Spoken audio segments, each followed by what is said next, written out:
Salute, salute, salute. What's going on, man? What's going on?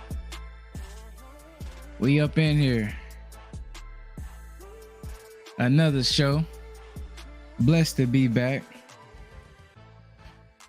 Ready to talk some boxing. I call this show the Clout Chronicles, featuring Gervonta Tank Davis. Why Clout Chronicles? Because he can't stand nobody else to have no attention on them. It's not enough for him to be the quote-unquote face of boxing. He also needs all the attention. So now, he was trying to go fight Conor Benn, right? Then, we're going to talk about the curse tonight, Joseph. We're going to talk about the curse. You already know. But, he say you want to go fight Conor Benn to try to take a fight from Devin. Only for that to now look like he just ducking Conor Benn. So you try to go, quote unquote, that's what his fans are saying. They was only doing that to spite Devin. Now in doing that, you make yourself look bad because you didn't turn down $15 million guaranteed. I wonder why he turned it down though. Was it because he couldn't put a rehydration clause on Conor Benn?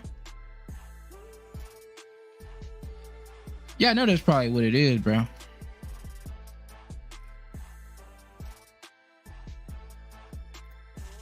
Joseph, bro. Why else would a man sit there and be over here trying to, when Ryan and Devin fighting, he talking about WWE. I mean, he online looking at everything. I thought you was so much above everybody. Why are you paying attention to all that? Conor Benn is mentioning Devin, and he interjects himself into the conversation. Months back, other people talking trash, and what he do? Interjects himself into the conversation. Right? Devin was telling Shakur, hey, bro, I should have gave your ass 10%. You a bum. What Tank do? He interjects himself into that. That's what I'm gonna give you, bruh. Cause, bro, he see the tide is turning. Boxing fans are fed up with the act of fighting flat-footed Mexicans.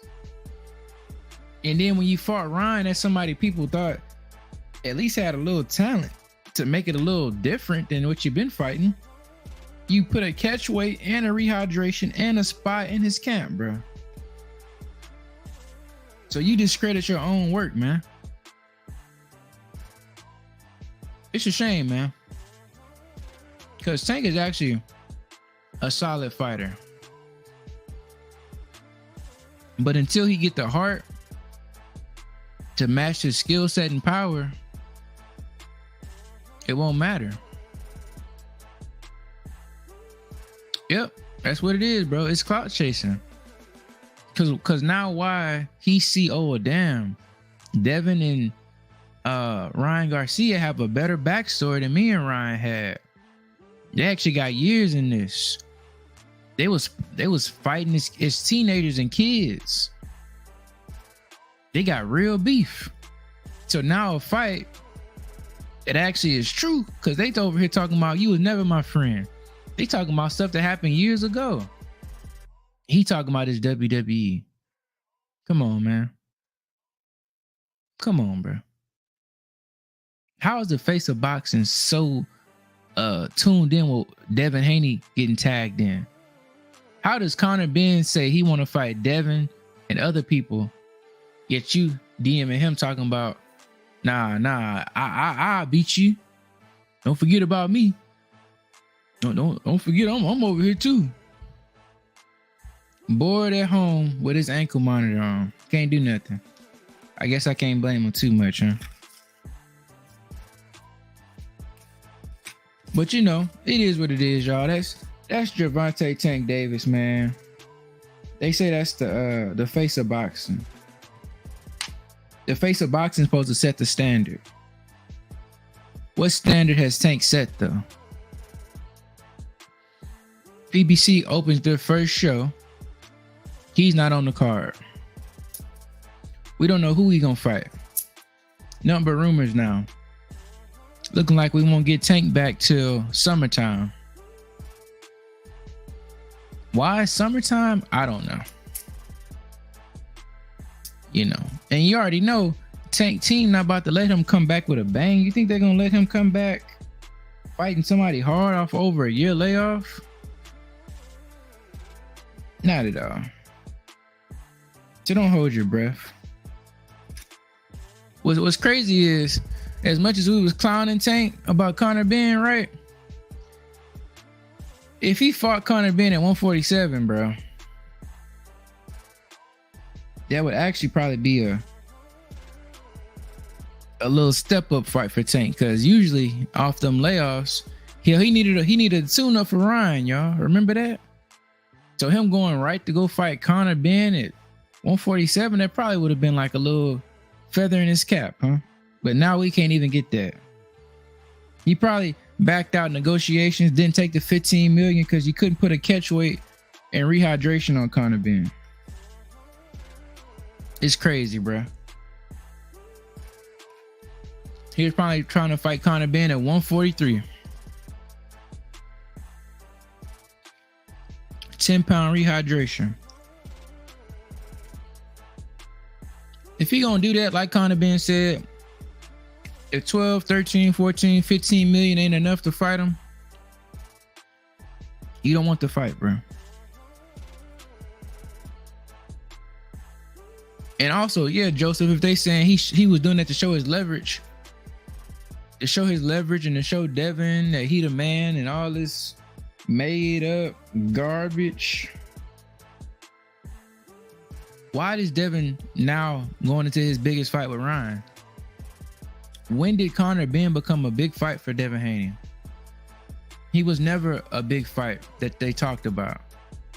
But for whatever reason, when Conor Benn called out Devin Haney and Tank talked to Conor Benn became this huge name, bro. Conor Benn became Devin Haney's biggest fight. And because he randomly became his biggest fight, Tank talking to Conor Benn now was spun.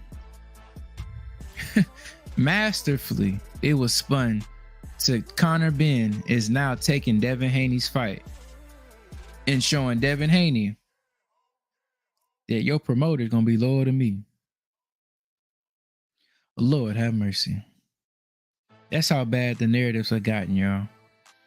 A fight that Devin didn't even ask about, that never said he wanted. Conor Benn only called him out.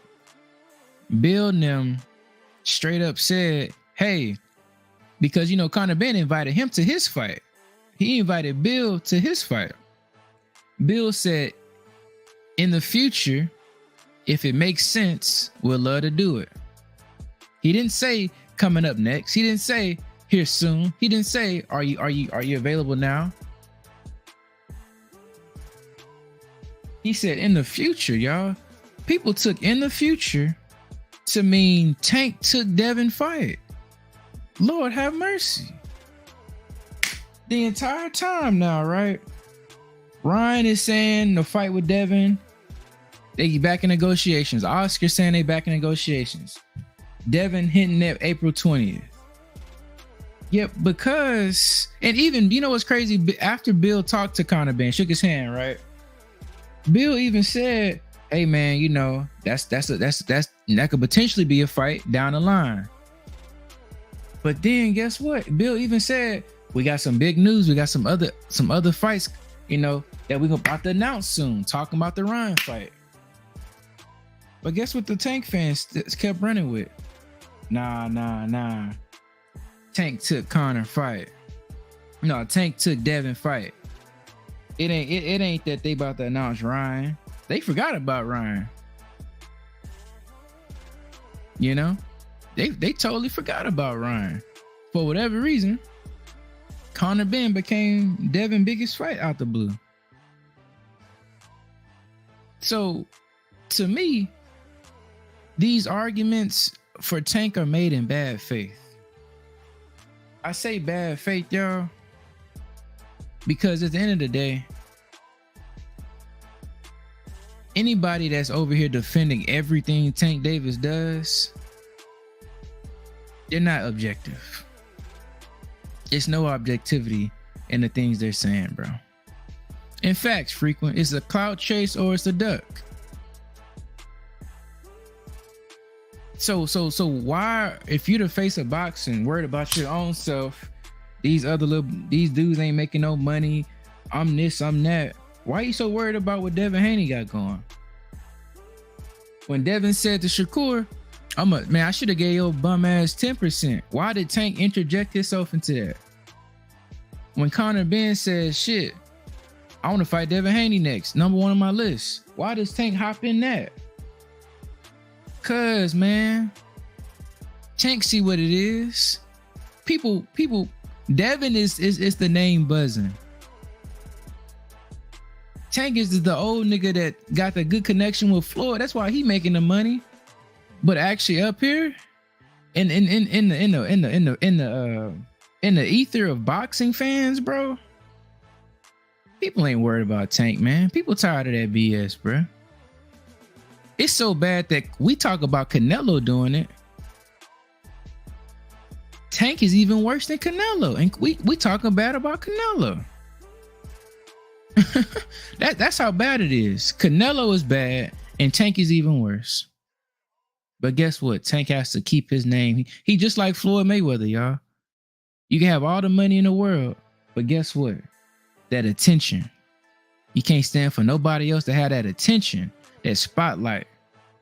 Facts, Roller. Salute to you too, bro. Tank wants that attention. Cause see, the money ain't the currency no more for this new generation, bro. Clout, attention, headlines. See, and nobody get more headlines than Devin Haney. You see? Tank trying to keep his name out there. That's all he do. Don't know where his next fight finna be. Don't know who we fighting, right? But all he can do to keep his name out here is to just try to hop in Twitter beefs. Pound for pound, undisputed Twitter weight champion, Gervonta Abdul-Wahid Davis. This is where we at, bro. It's pitiful, bro. And now you got people looking at Conor Benn like, well, damn, Conor Benn want to fight. I mean, if Conor Benn, Tank sat there and said, give me 3 weeks of trips to Turks and Caicos in a weekend, and I'll knock you out. Bro, if you saying the dude that easy, you can come off a vacation, off drinking, 3 weeks and knock him out. You know he fight at 147. He weighed 150 his last 2 fights.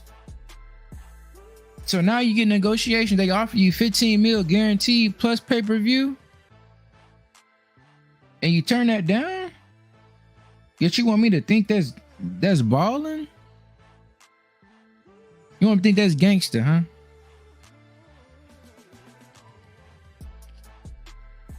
That's what they doing now. You come out and say somebody trash, and then you get a negotiation, they offer you the most money you ever made guaranteed about 3 times, and you turn it down.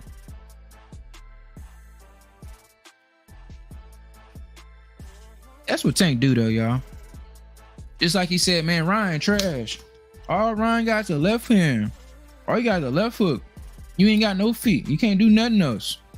But also, I'm gonna hit you with this rehydration clause in this catch weight, and you got a spine in your camp, and I know you got hit to the body. Like, it's mixed messages from Tank, bruh. In word, he say one thing, but in deed, he say another, bro. It's pitiful. But this is the face of boxing now. This is the guy that we supposed to say moving the sport forward. He's pitiful, bro. Let me drop the link, y'all. I'm over here running my mouth. Y'all gonna hop up, man. I'm gonna pin this to the chat too. Tank ain't moving the sport of boxing forward. He's setting it back, if anything. Let me see though. I'm gonna pin the link. Y'all can come up and cook.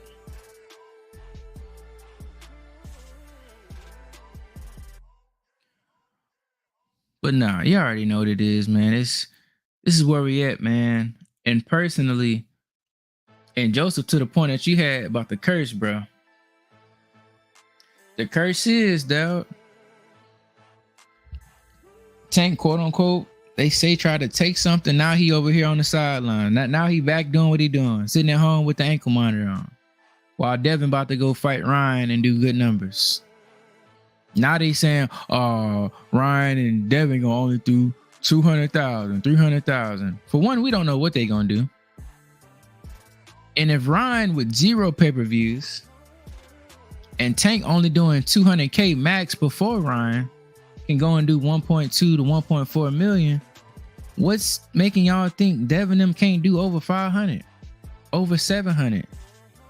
In boxing, people be so worried about what you did alone. These fights ain't individual type of things. I look at it like this, y'all. Fighters are like elements. By themselves, they're non-combustible. They may have some type of flammability, properties and attributes, but then when you combine certain elements and chemicals, they can be destructive. They can cause explosions. That's what Ryan and Tank was. Separately, Tank was more dangerous, kind of cautious, kind of potent. But with Ryan, when you add that shit, what they say, you add some of that bleaching and ammonia, like your mom and them try to make to clean the tub or something, make some poisonous gas. You know, light some elements on fire that ain't supposed to be mixing. Then you got something crazy. So, Dub, what's good with you, bro? Man, your mama and your grandma Big must be there smoked everybody out the goddamn house. trying to fix it. Smoked everybody. You like, oh, wait a minute now. I don't know exactly what it is, but I know it ain't right. I know it ain't sitting with my system right. So let me get out this one before. What up, Woke? Salute to you. Salute, Dub. How you doing, bro? Man, I can't. Pissed off. What happened? They told me Canelo had a big announcement today. That wasn't big, bro. What? Outside of, and shout out to Knockout. Outside of we giving the and I say this respectfully, so we giving the Mexican fans pay-per-views for free. Outside of that, what was the announcement? Man, Canelo always bluffing, bro. It's sad, man. That's the state of boxing, though, man. We got people just an announcement. Nothing's changing. All right, Canelo. Thanks, brother. Appreciate that, man. That was very helpful. And these dudes are clowns. He could have dropped that in Mexico in a Mexican newspaper, man. He ain't have to come on. Man, put it on Twitter, man. Put it on Twitter and let the folks retweet it and go out about it. But all this big announcement stuff, folks out here lying, talking about the man finna go to or he finna leave PBC and all this other kind of crap.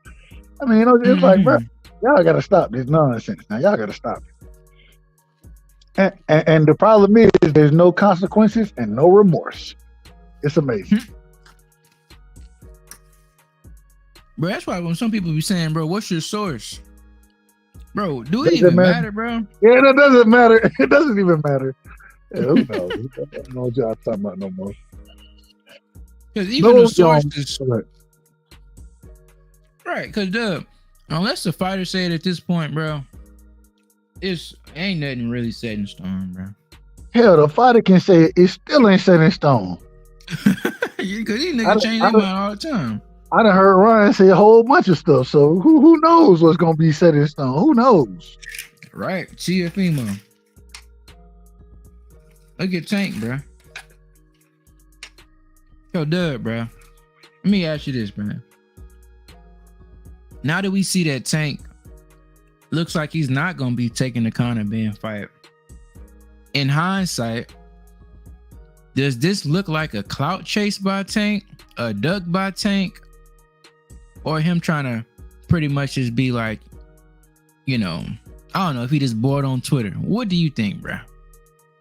Well, it's been explained perfectly. Some type of way, Devin went from being pillow fisted to chinny. Mm-hmm. He went from being chinny to a weight bully. He done went from being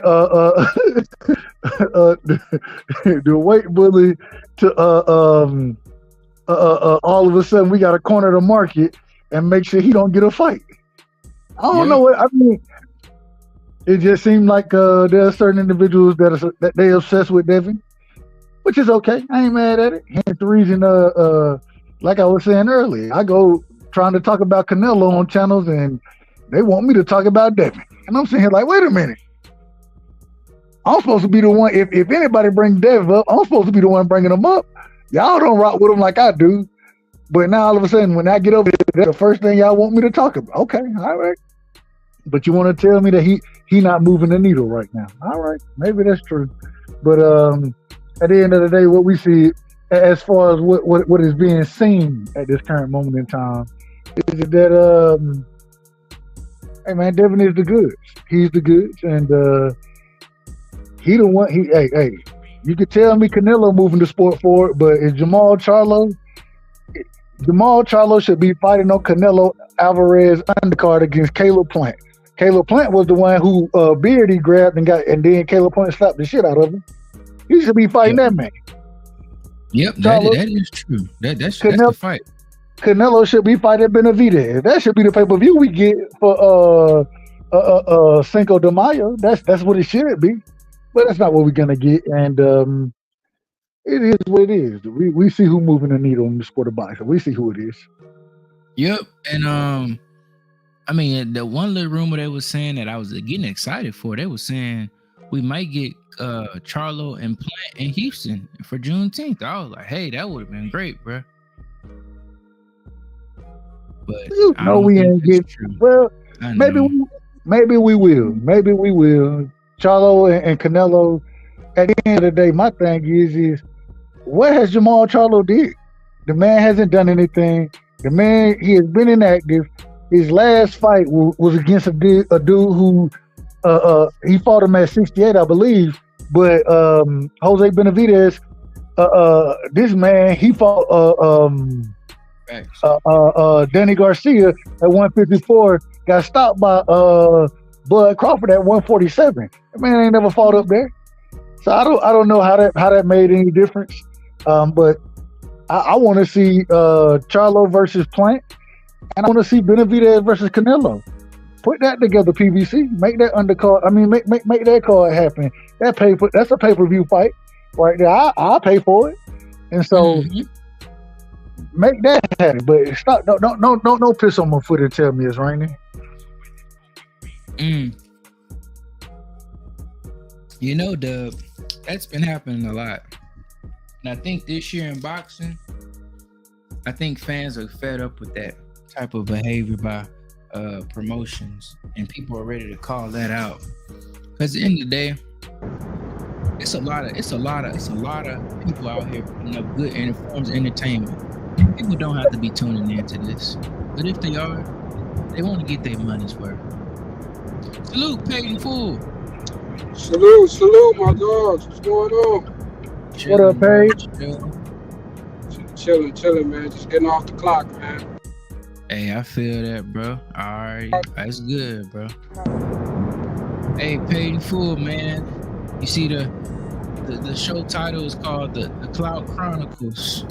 We gotta discuss it. Now now that it looks like Gervonta Tank Davis is not gonna fight Conor Benn, can we say that he was clout chasing, or is this a dub? I been said that. I been saying he was clout chasing. I knew that fight wasn't gonna happen. Oh wow! So you admit it. I mean, at least you being real with it. I mean, I've been saying that from jump. I said, but I don't think that fight was gonna happen to begin with. I said, I think it was more of a power play to begin with. I never saw him fighting him.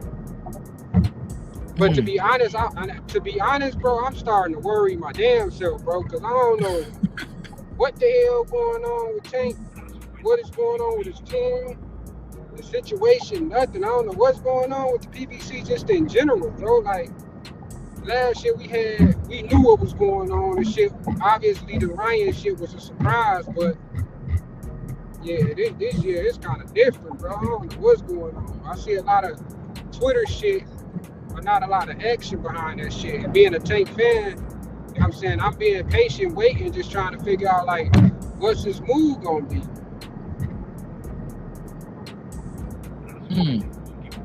It's only one move out there for him now.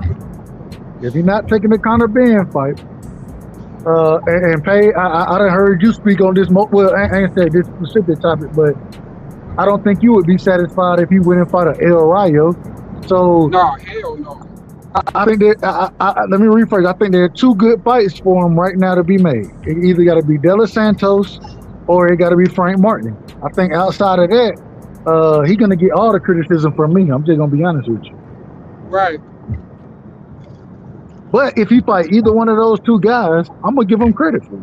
I ain't got no problem with the De Los Santos fight. I ain't got no problem with the Frank Martin fight. I ain't got no problem with either one of those fights. I think those are both good fights. And so, hey, at the same time, though, I got to see you make these fights because you don't have a proven track record of making these type of fights. So we got to see what happens. Right. But yeah, I'm just I'm kind of a bit in a slump due to that situation because we don't know what's going on, who they gonna fight, what's going on, when the next fight's gonna be announced, and all this type of shit. So yeah, it's. But to be honest, I wouldn't be mad about no El Rayo fight just because of depending on how I wouldn't like it, but and I'm gonna criticize him for this shit. But if that's a comeback fight like a tune-up with something big after, that's the only way I'll take that fight. How is that an okay fight when you got De Los Santos still on that same side? That man ain't fought since he fought Shakur. And so you can make that fight happen. And De Los Santos knocked El Rayo out. So, but my only reason why I said I'd take it is if he had something big, like sort of like the Ryan shit, like how he took a tune-up with Hector Garcia, but he had a bigger back end. So I'm saying by him being out of the ring a whole year, I wouldn't feel bad about it, but I still feel some type of way, if that makes sense, about him taking that type of fight. Yeah, I understand it. I'm just saying, if he does like he did with the Garcia fights, where he hit the Garcia and Ryan Garcia at the same time, if he does that, I ain't got no problem. As long as it's gonna be good fights. But if El Rayo, man, I'm not gonna give. He ain't getting no credit from me on that fight. Bro. He's not getting credit for it. No, so, yeah. I wouldn't give him credit either. That's why I just said I'd take it just to see him back in the ring, but I wouldn't be happy about it. It ain't some shit that I'm gonna be head over heels or cheerleading for the nigga for taking that type of fight. But yeah, man, that shit it's getting crazy out here. I got a question though. I got a question for y'all because I kind of heard some shit today. How do y'all feel about Devin saying he the face of boxing after Ryan? How do y'all feel about that? Being Devin Haney fans.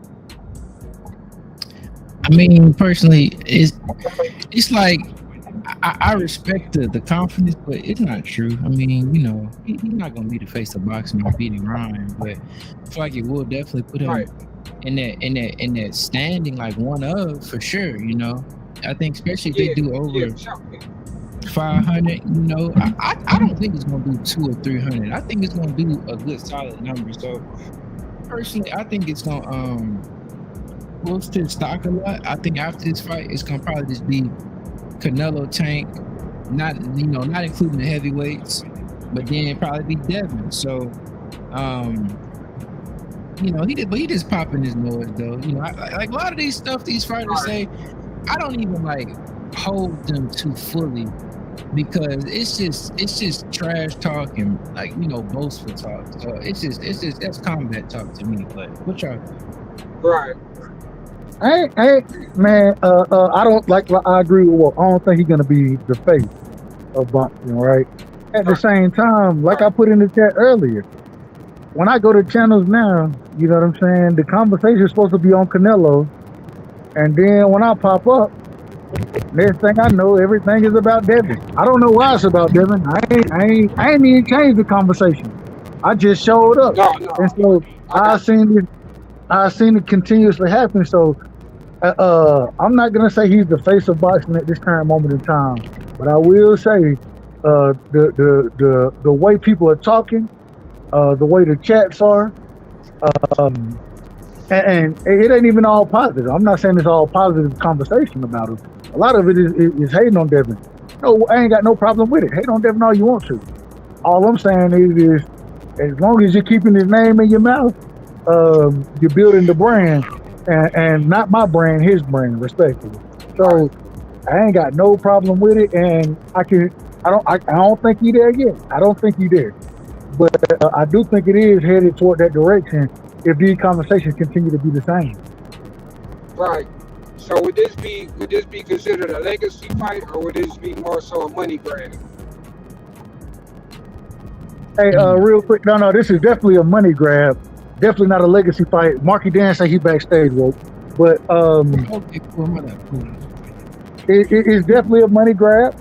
And so at the end of the day, I mean, I do, and I don't know, is that me? I might have to go in and come back out. I hear static, so that might be me. I think paid for in the car.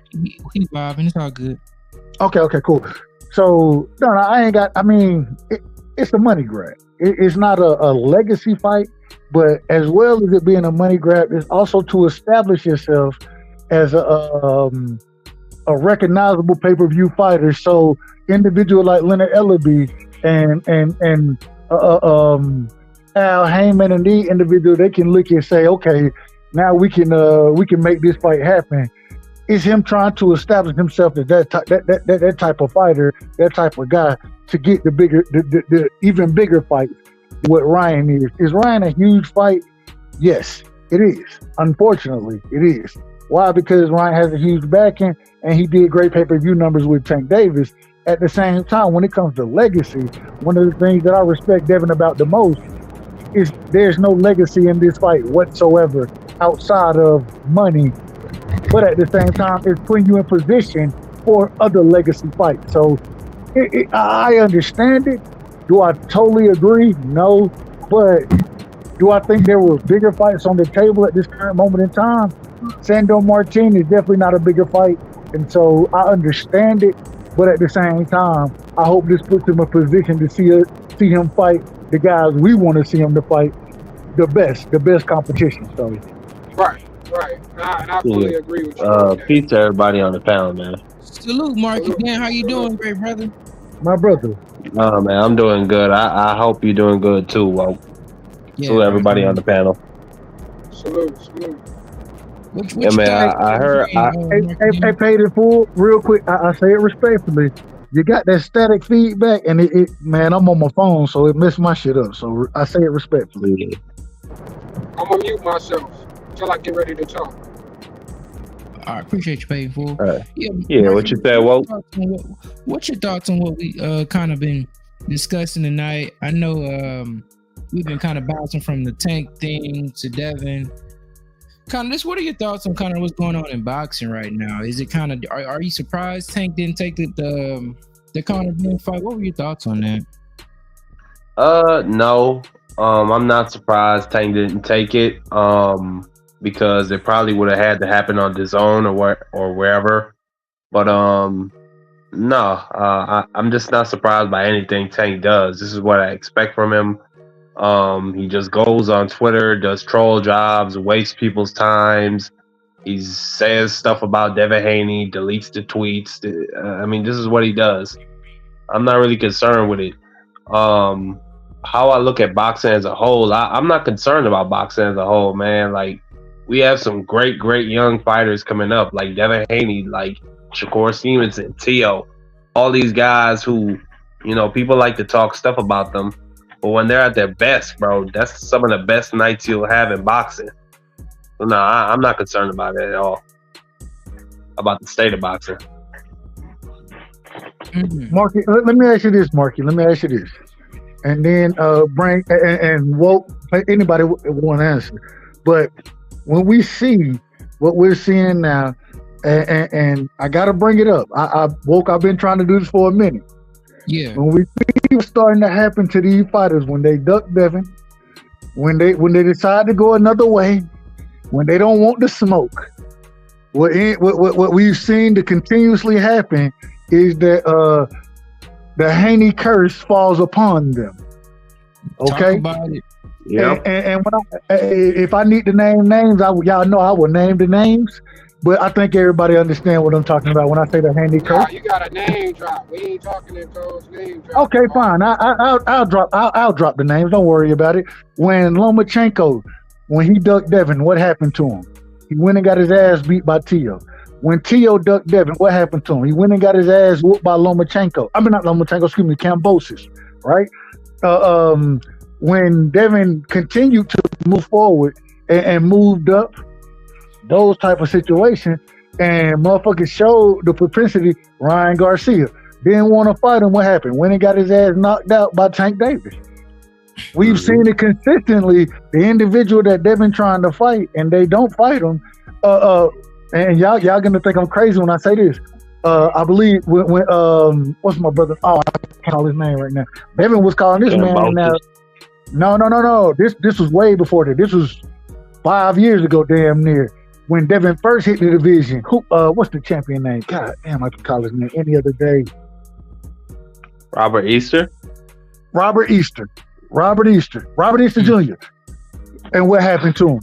You seen what happened when he didn't want to smoke with Devin at the time. He said Devin way too young. And what happened? When he got his ass whooped. Mm-hmm. It's been a very consistent thing that when Devin Haney calls you out and you don't make that fight, maybe it's a coincidence. Y'all break it down. Maybe y'all see it as a coincidence, but no. I definitely think that it's supernatural. I think that there's some other forces at work for the Haneys. I think they have an OBL woman on hold on staff. They got voodoo dolls, all that shit. Because you look at Kambosos, he tried to fight everybody else. He went around everybody else before he even sent Haney an offer. He tried to fight Lomachenko. A war broke out. The war in Ukraine. Yup, that's what I was about to say. It took a fucking war for him to fight Devin Haney. Then you saw what happened to Ryan Garcia when he tried to duck Haney this last time. It backfired in his face terribly. So, I mean, just don't duck that young man. Just be honest. If you don't want to fight him, just say that. Just fight him. No, just fight him. I'm just waiting for the shit to fall out on Tank. I'm just waiting. What you mean by that? What you mean by fall out? Hold on. Before you answer the fallout question that Marky just asked, and I want you to answer, but talk about the curtain. What you asked me to name the names, and I named the names. What you think about with the names that I named? Oh no, I've been said Lomachenko and George Kambosos was ducking Devin. Them was actual realistic fights that could have been made. So yes, Ryan as well. Ryan done that's why I said I don't feel sorry for Ryan. Ryan put himself in them predicaments to where he pulling out of fights and shit. And it's been a consistent thing with him. So I think that he knew that Devin was his last option to go on pay-per-view. And I think they both needed each other to go on pay-per-view, to be honest. Yeah. No, I agree with that. I agree with that. He wasn't going. Sandor Martin was no There was no pay-per-view worthy fight. So Agreed. I'm not mad at him that he pushed him to the side or whatever to go and get his bag. I'm not mad about that. Even though Sandro Martin did retire Mikey Garcia. Respect. Yeah, for sure.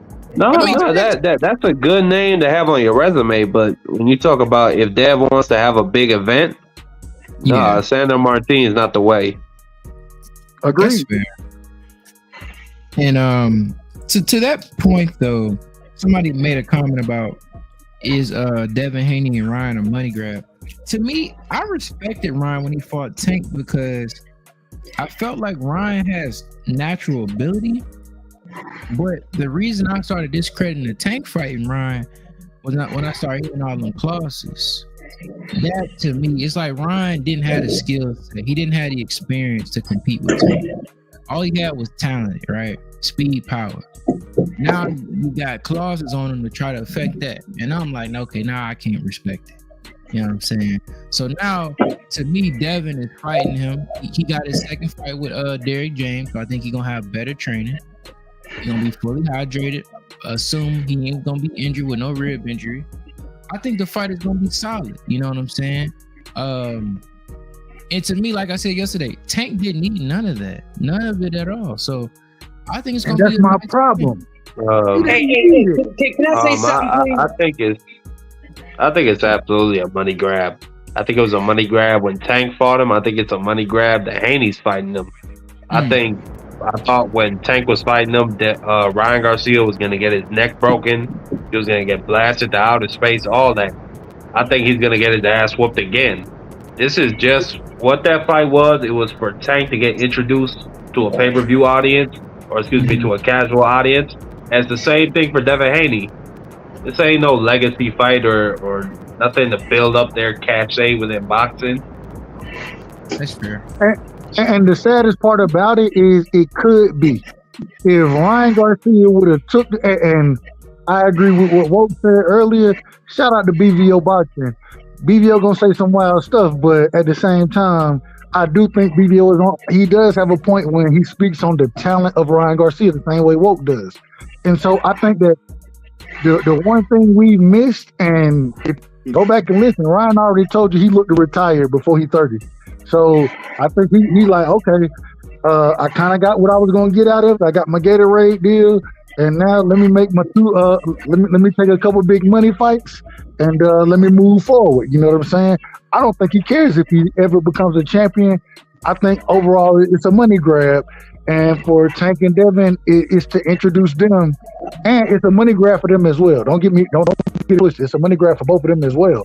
But at the same time, it is to get them introduced to a different fan base.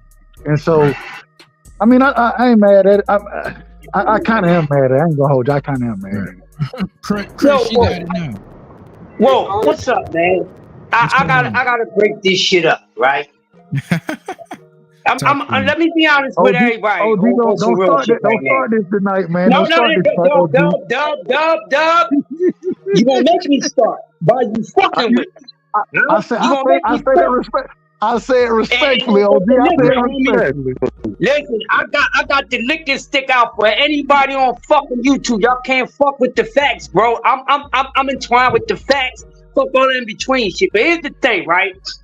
This one thing that's wrong with boxing. Y'all keep talking about Devin taking fucking shoo fighting this fucking week. We talking about everybody else except for fight week. That's bad, man. We talking about shit that ain't even taking place yet. But it's Tuesday. It's Tuesday, OG. We're gonna get to the fight card this week. We're gonna get to it. No, get to that shit now. We keep talking about shit we was talking about the past 108 hours. We need fight week to get this airplay. Listen, these dudes getting too much airplay, and we can't even talk about fight week, and these motherfuckers ain't even fighting yet. I mean, but what do you want us to talk about when it comes to Shushu? We're probably gonna beat that nigga he's fighting on Saturday. Probably gonna beat him bad. It's pretty much the hottest topics in boxing, bro. Man, it ain't about that. See, that's the damn problem. Everybody's thinking about popularity. I told y'all that before. Because that's what all this shit is about. Popular. It's about a sport. It's more boxers than just these goddamn dudes. OG though, but no, I'm not even saying that. I fucking shoot you, and I know who shoot you is. So it's not about popularity. It's just that if he was fighting somebody who I thought would test him or take him some rounds, I would watch. It'll be a conversation. Talk about it, you know what I'm saying? Right. But he's a prospect right now.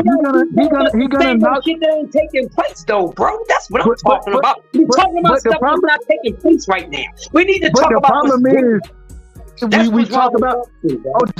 We talk about what's not taking place because that's something we could kind of speculate on and have a conversation about.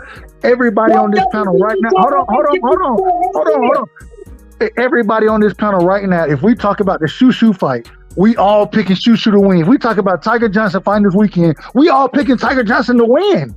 It's not a conversation. We have to disagree for it to be a good conversation. So this is why these are the topics that we end up talking about, because these are the things that the majority of fans disagree on, and there can be discussion and back and forth with. That's what this is about. Yeah, bro, it ain't good conversation no more though. It ain't good conversation no more because we all keep repeating ourselves every day about the same couple fucking dudes. That shit ain't good conversation no more. Okay, so who you want to talk about? Boring. They need something to talk about. When you start the conversation, and we'll flow with you, OG. I just think it's unfair to the rest of boxing, bro. How we gonna keep on talking about the same old thing? Our boxing minds is much bigger than this. Let me ask my brother Woke. Is it okay? Let's let OG Chris set the path on conversation for a minute, real quick. Is that cool? Yeah, I'm just saying, bro. Set the tone for the conversation. Don't just yell at us. Don't just yell at us. Set the tone for the conversation and give us the fighters we're talking about. Set the tone. Let's talk boxing then. So in the Shoo fight, how do you see that fight playing out? He should get a stoppage. Probably like around 5th or 6th round. I'm looking for him to get a stop.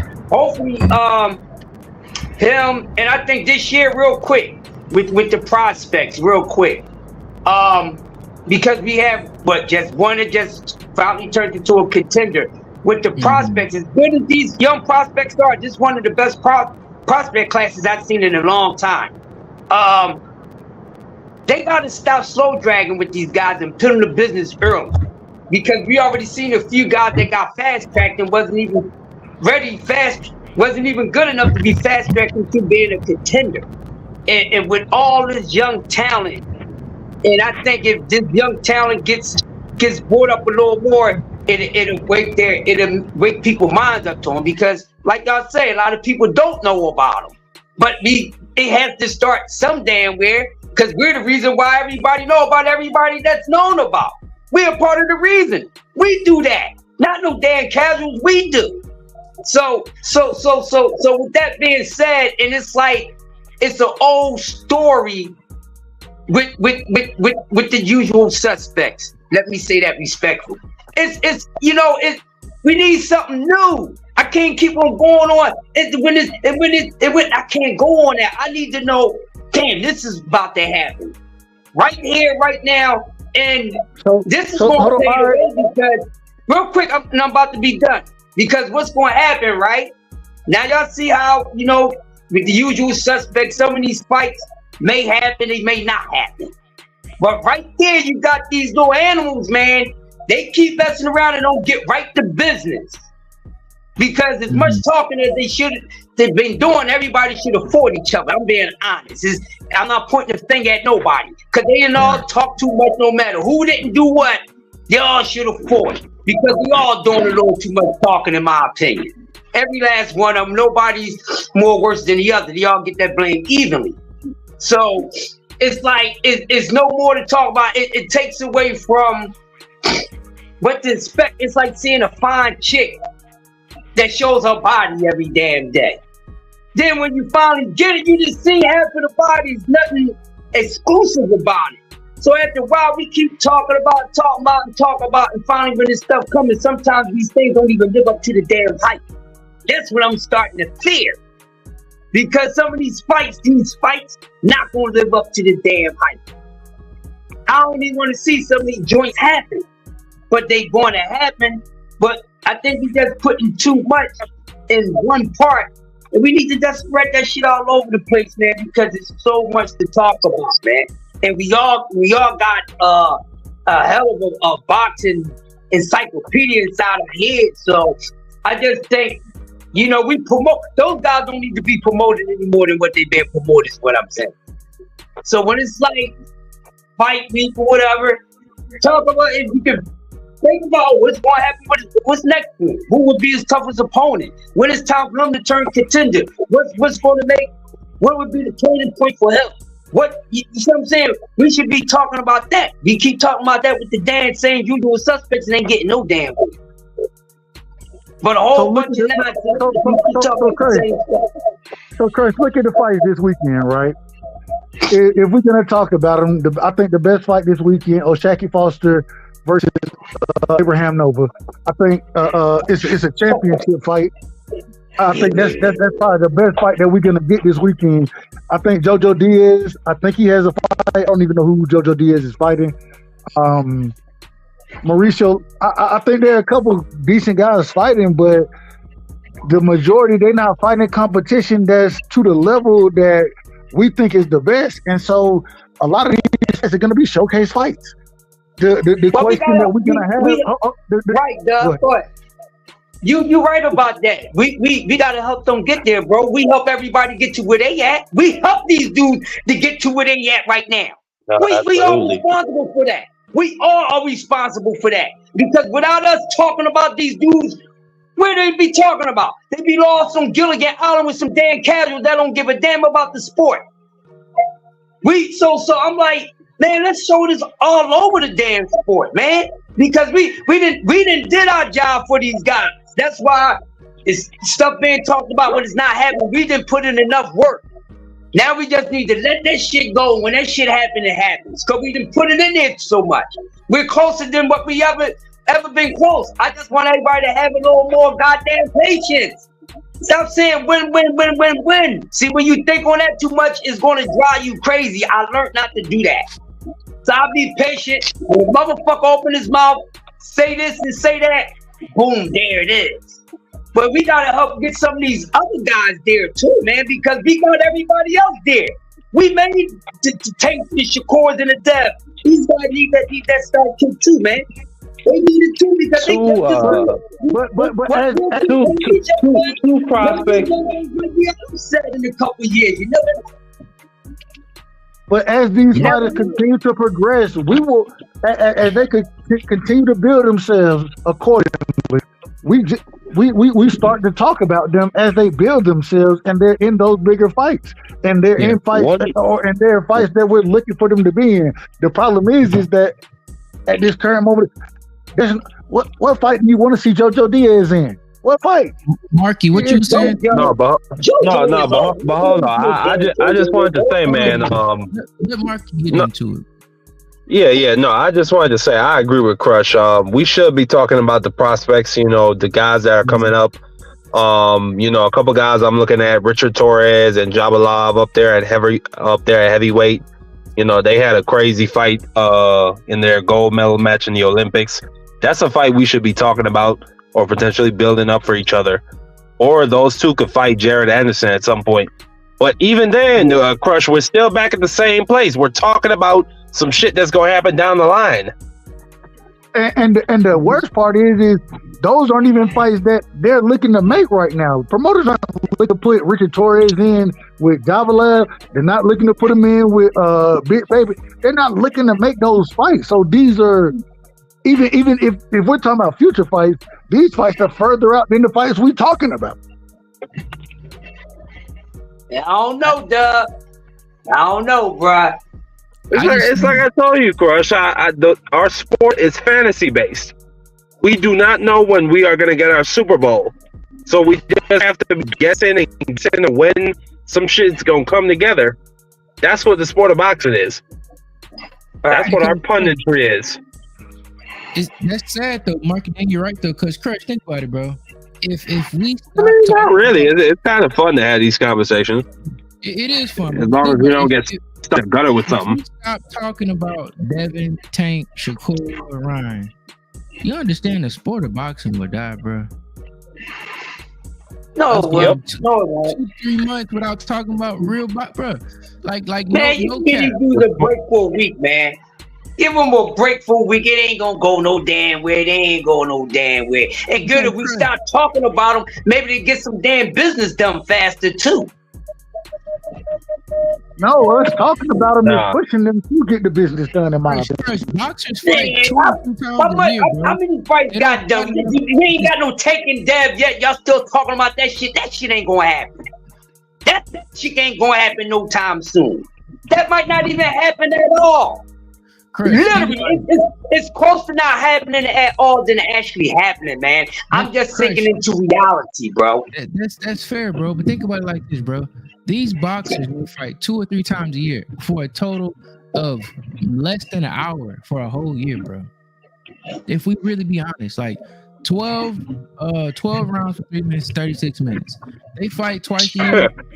That's Fight somebody 72 for a minutes, fucking bro. hour. You see how you feel. An hour, brother.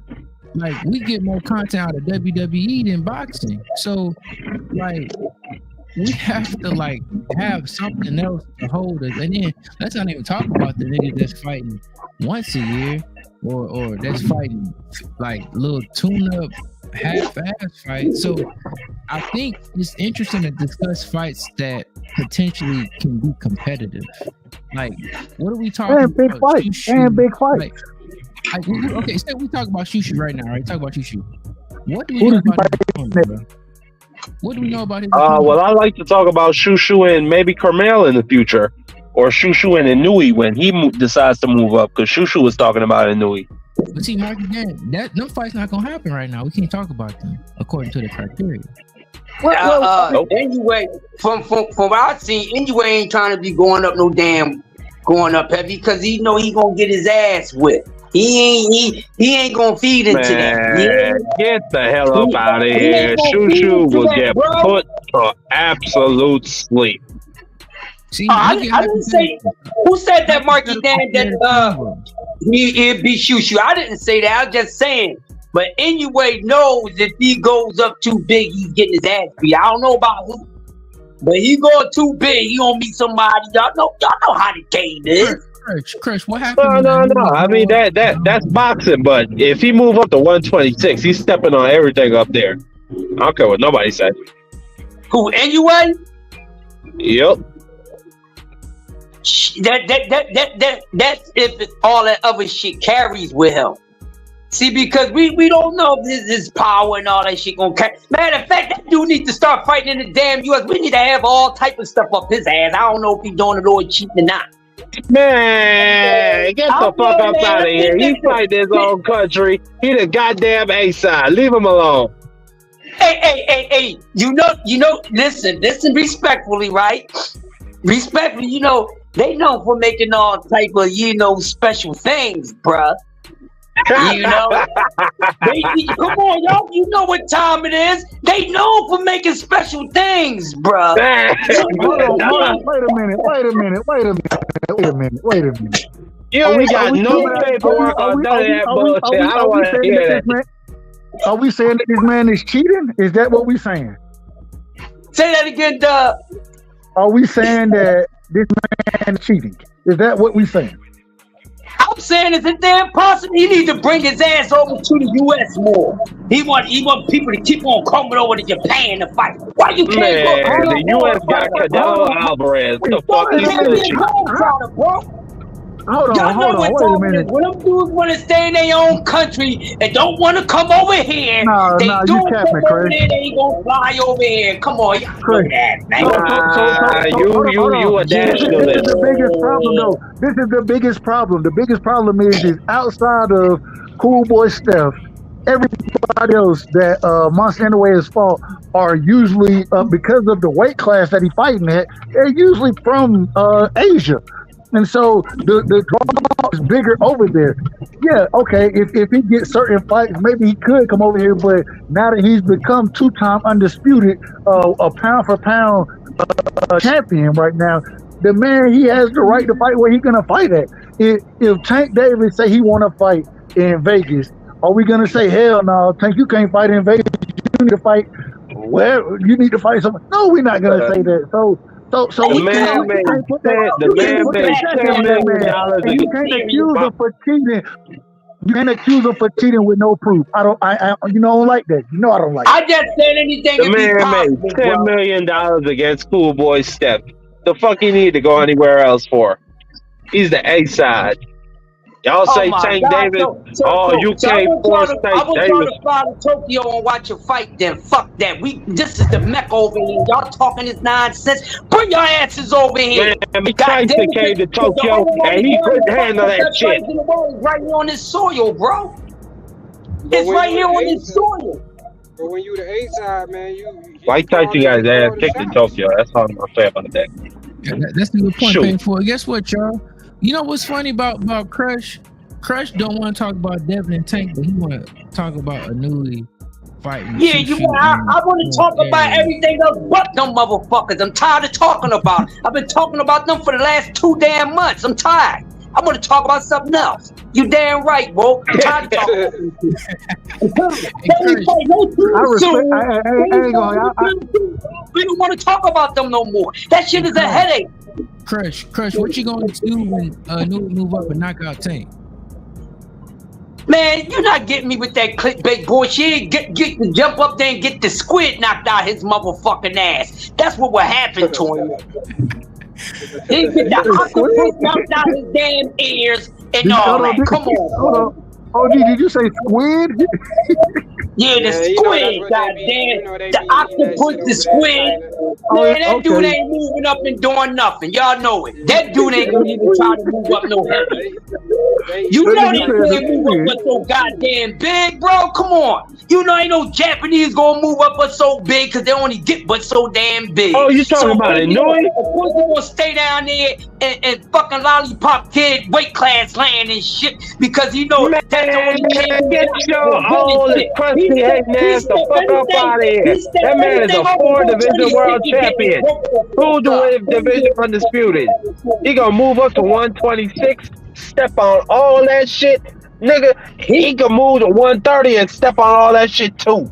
I bet on him against Shocky any day. Let's see him do it. He ain't gonna fucking walk on no old Shocky Foster, bro. You crazy. Y'all niggas said the same shit about Cool Boy Steph.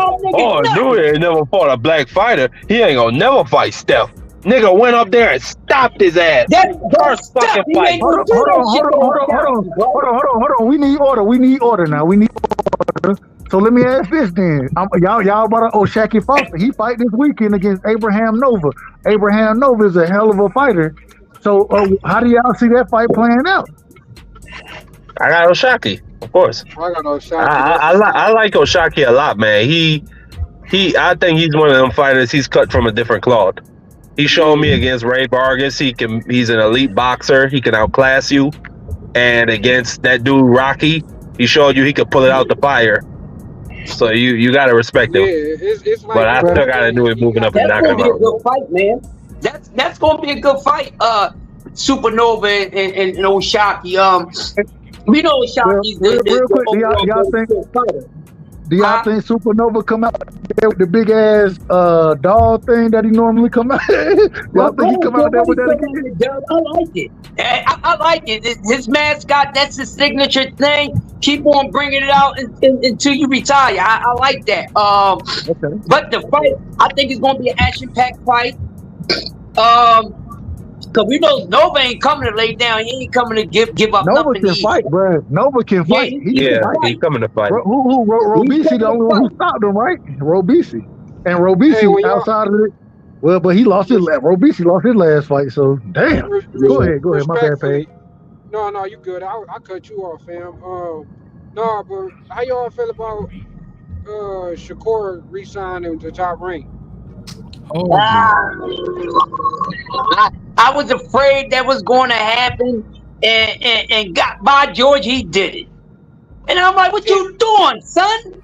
What are you doing? Hey, that's so crazy. Go ahead. I didn't mean to cut you off, Brody. No, real quick, because you could cook on. I'm only going to say this. You know what? If Shakur get fucked all the way over, I ain't feeling sorry for his ass. Y'all go ahead and cook. But don't Don't wish that on him. Don't wish that on him. But the thing Hey, is, we- you can't say so my far. thing is this, because he didn't even take time to analyze and see what no other promoter was talking about or trying to offer him. So you sitting on when him and Knockout was having a conversation, he specifically said that I'm taking He was all gonna offers. I'm saying what was I'm gonna explore free agency, bro. And then now you done locked yourself back down to a nigga that wasn't trying to give you no fights to begin with. He putting you in these bullshit ass fights. And then you talking about I'm trying to tell you. Okay. No, then you talking about you want to smoke with this person, you want to smoke with Devin, you want to smoke with Tank, all these motherfuckers, but in reality is do you really want them fights? Because you had an opportunity to go and get those fights. For real. And if we really looking at it for real, he really had a chance to. This was his chance to go and do that. But this is the thing, and when you take a step back and look at it, this is just my personal opinion. Them 5 fights, I think it's 5 fights a year, so it's a 2.5 year deal, in my opinion, right? So he'll be somewhere between 28 and 29 when he's out of that deal. Shit sounds exactly what Bud. It sounded exactly what happened to Bud. And when Bud did it, I criticized Bud for doing it because we all wanted Bud to go over to the PBC and make the EJ fight. That's what we wanted to see. You know what I'm saying? And so, and because of that, I gotta criticize this move, especially when you get up there with Keon Knockout and Money Brown, and you sit there and say that, man, I'm gonna be a free agent. I'm exploring all my options, and this is my last point. And I hate to say this, but I believe Jay Prince is the one who got to his ass. I think it was Jay Prince who got to him. Jay Prince, if you ever notice, Jay Prince fighters only fight with one network, and we understand how Jay Prince moves. You know, hey, you don't have to believe the story. You don't know. Hey, we done all heard him, so we understand what that man is about, and I think that had a lot to do with how Shakur is moving now. And I think Jay Prince was the one who truly advised him, nope, you're re-signing with Top Rank, and we're gonna take that 5 fight, because even give me a 3 fight $10 million deal. I would prefer that than a 5-15. And so I believe Jay Prince was the one who really got in his ear. Yeah, Shakur Stevenson has lost a lot of credibility in 2023, and he started out 2024 very bad. So all the free agency stuff, now that's cap. That's just another cap wall. I don't really mind it because where would he have got fights from? I mean, you stay with Top Rank, you're going to get the Navarrete fight, you're going to get the Lomachenko fight. That puts you 3 belts unified, and Tank Davis is going to have the other fight. Are you going to get those fights?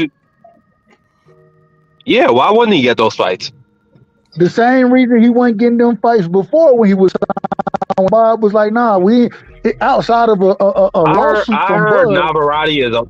I heard Navarrete is a part of the deal. That's what I heard. I don't know the deal. I don't know the deal. So I hope that's the case. All I'm saying is that we watched that the same thing happen when he said he wanted to be undisputed, and it took Bud to sue Top Rank for him to get the Valdez fight. That's a fact. And so all I'm saying is that I mean, if those guys want to make big money, I mean, if those guys wanted to make big money or good money, I don't see why they wouldn't fight Shakur Stevenson. And if Bob wants those fights, it's probably going to happen. I don't know, right, Zai? You're probably right. I mean, I hope I'm wrong. That nigga just a cap artist. I'm hoping I'm wrong. I'm wrong. So look at it like this, bro. Shakur is pretty much gonna take the backside of his peak, because you get between a prime and a peak. Your prime can go longer than your peak, but when you're at your absolute best, I feel like Shakur is gonna take this time and be with Top Rank and not get the fights he really wants and be unhappy, complaining and having problems. Because think about it, Teofimo done already said he don't want to fight them kind of fighters no more. Teo is crazy. Who's gonna fight? Navarrete, Loma, Cambosi? And Tio just re-signed as well. Yeah, they both did. So it's like they always talking about they unhappy, but they just that's all Bob. Throw them an extra $500K on a deal per fight, and they shut up. Like, hey, well, I apologize because shout out to Devin Haney for being a true promoter in the sport of boxing, being the youngest undisputed champion in the 4-belt era. Shout out to him for the way he moving right now, being in control of his own career versus some of these other guys who tell you they're in control and they signing. Yeah. And I say that respect. Yeah, I just feel like this, bro. I don't know what the hell wrong with Shakur. I don't know if that nigga done bumped his head or what, bro. But did it take, let me just make a couple key points. mm-hmm. Bob Arum told this man to shut up and just wait. You know what I'm saying? It take time. But did Vasily Lomachenko, he lost to Devin, he lost to Tio. Did he keep getting in these championship bouts? In another championship fight coming up. Ain't that a damn shame? Yeah, that's my thing. So God damn. Go ahead, Pig. Yeah, go ahead, so my thing is this. How the hell is it that, to be honest, I think Bob Arum racist. I ain't gonna cap, bro. Mm-hmm. I don't understand how the motherfucking, like I see telling Shakur, bro, Jay Prince loyalty is to Bob Arum, bro. He don't give a fuck about, like you don't just care. got you around. He don't give a fuck about you, bro. It's like just because I don't know no other fighter that Jay Prince got that's under another motherfucking promotional company. He's been There is none. He's gonna stay with Top Rank. So he acting like he got his best interest at heart, bro. You just a bag to that man, bro. Get the fuck out of here, man. But my thing is, my thing is Shakur big brother is Bud, and Bud went through this. Bud sued the company to allow Shakur to. I ain't saying that's why he sued him, but I think that was the big part of Shakur getting the fight against Oscar Valdez. All I'm saying is, if you watch your quote unquote big brother go through these type of things with him, why would you re-sign with him for 5 fights? That's crazy. Yeah. That is crazy. Dude, that's a lot of fights too. If it was 2, I would get.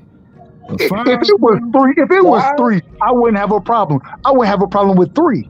But 5? Man, Yeah, he not good. I better not hear him say shit about no big fight. I better not. No, hear you him know, say but what you nobody mean? about no He big fight. No, he wants stability. He doesn't want to bet on himself. And I mean, there's nothing wrong with that if you want stability with your career and you want to collect belts. Because it's going to be 2 belts over there. But my thing is this: if you talking all that big boy shit, you gotta stand on that shit, bro. You can't be out here talking about what you gonna do to these. No, I agree. Yeah. But when you get the opportunity to do this shit, you ain't gonna do it, bro. You ain't standing on. That's a business. fact. All that shit you said, bro, that was bullshit, bro. So You was lying to us. Yeah, for sure. That's a fact.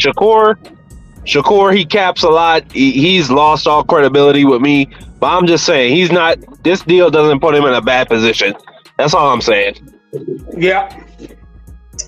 It does. Well, hold on. Well, this is the thing. When you say bad position, there are differences in positions, right? So, for the position that he could be in, and when I say what he could be in, first off, let's go back to the Devin Haney curse. I want to go back to that real quick. We seen Devin offer Shakur a contract. That man turned him down, ducked that man. He ducked him for undisputed. And what happened? He came out and we see how he moving now. I'm just saying the curse is real. And at the end of the day, man, I really wish Shakur didn't sign this deal. If it was, like I said, if it was me, I would have tried to negotiate a $10 million three fight deal. I would have been like, okay, I can't do 5 for 15, but I'll do 3 for 10. I'll do 3 for 10. And so at least then I'm getting a little extra and it gives me more flexibility to continue to move. Whereas now when you do 5, I can't. Who are the biggest 5 names that he can fight? You can't name It's not great names. Dub, that 5 fights, that could easily be 3 years. That could turn to 3 years quick. Man, we seen what when Mikey Garcia sued Bob. We seen what he did to Mikey Garcia. Shelved that man for 2 years by his damn self. So just you got to understand, when you working with a promoter like Bob and you signing your rights over to him and you signing these wild ass contracts, shout out to Rachel, you put yourself in bad position. And so hence the reason, once again, Devin is moving how Devin moves and everybody else move how they move. Yeah. I'm gonna keep bringing it back to it. I'm gonna do it. I'm gonna do it. Motherfuckers are that upfront money, and they don't want to take a chance. They don't want to bet on themselves, bro. Like I forgot who just said that. Somebody just said that they don't want to take a bet on themselves. Like I said, if you this big name, like I said, you want all these big fights and shit. Cause who the fuck are you chasing after? Vasily Lomachenko? Man, that nigga's past his prime, bro. Why the fuck? Like, he passed his prime, bro. It's over for that shit. Bro, you got 2 fights. You got hold on. In a 5-fight deal, you got 2 fights that actually mean something. Navarrete and Vasily Lomachenko. Those are the 2 fights that's I think we all think that Lomachenko beat Kambosos' ass, but if for some reason Kambosos win, then you got Navarrete and Kambosos.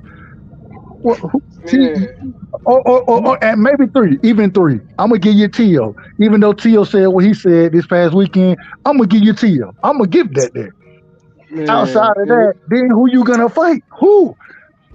Raymond Muratalla. Once again, remember you're gonna be fighting individual because your contract gonna be ending. And the one thing we know that when your contract start to end, Bob will let you catch a few belts.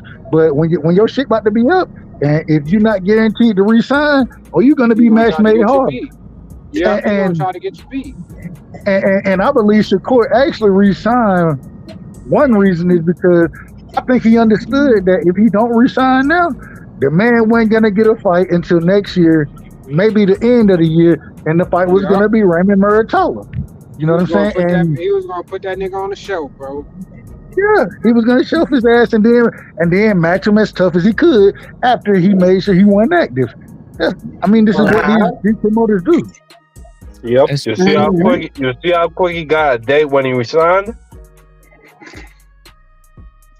Had a date. Okay, you see how quick he got a date when he resigned? Yeah, immediately. Yeah, see you in June. You know what's crazy? Because Rollo is saying, though, he said Bob got the necessary link to the zone in Saudi too. I mean, that's a fair point. But I just think, what's up, Rollo? And I hope that happens. Yeah. Go ahead. If Bob is gonna be willing to let Shakur go to the zone and get fights, that'll be one thing that's fair. Okay? I don't know about the zone, but Saudi, if he allow, because Saudi they'll allow you to promote it on both platforms, and I think Bob he can have something to gain from that if he allows Shakur to go to Saudi. So I think that's what he'll be looking more for that. And a lot of times when top ranked promote overseas, then they use Skynet. I mean, what is it? Sky Sports or some shit like that. They utilize that platform to also promote. And so I think that, and I think that's a fantastic point about the Saudis that you just brought up. Well, I think that's fantastic. Let me say this too, though.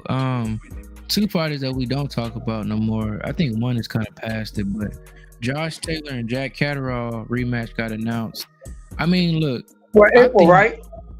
I believe so. Yeah, I think April. And wait.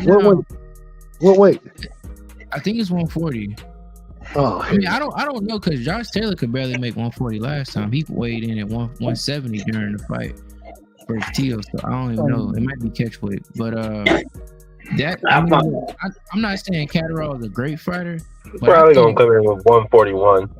Yeah, and I think most of the boxing public thought he beat Josh Taylor. He dropped him.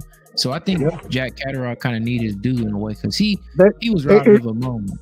If you remember, Woke, in that fight, the Jack Catterall fight, points were deducted by the referee. All type of wild shit was going on. Catterall was in town. The point deductions, they got evened out. No, it wasn't even because Catterall, it was Taylor who was doing all the bullshit. No. But what I'm saying is there was a knockdown, which is a 2-point round. Then Catterall got a point taken. Then Taylor got a point taken. He shouldn't have had a point taken, though. That's my problem. He shouldn't have had a point taken. Yeah. That was weird as fuck. But I'm just saying, like, I don't think it impacted the scoring. That's all I'm saying. Okay. It was a really close fight, so I think it impacted the scoring, but that's just my opinion.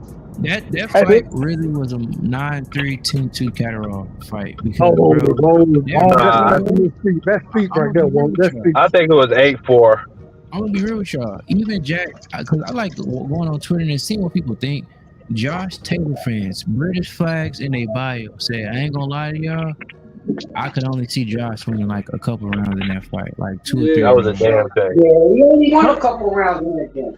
They should have had the rematch right, like immediately, like 3, 4, 5 months down the line in England, in London. Yeah. That shit would have been huge. Right? And Josh Taylor ducked it. Remember that? He did. That could have probably happened at a stadium. But at the same time, if you hear about Josh Taylor's personal life, you hear the man. I ain't trying to catch no aspersions on him, so I don't want to get too deep into it. But he ain't living a true fighter's lifestyle, and hence the reason of his layoff. Hence the reason that rematch that happened when it did. But this is the problem. Once again, the same way, and styles make fights. In the same way we watched Teofimo Lopez put hands on Josh Taylor, I don't give a damn what weight it was at. I really don't care.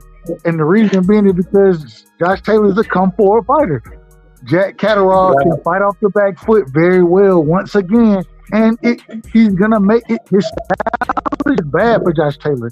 Hence the reason that fight looked the way it looked. And so I think it's going to be even worse. This next time, I'm picking Catterall to beat Josh Taylor.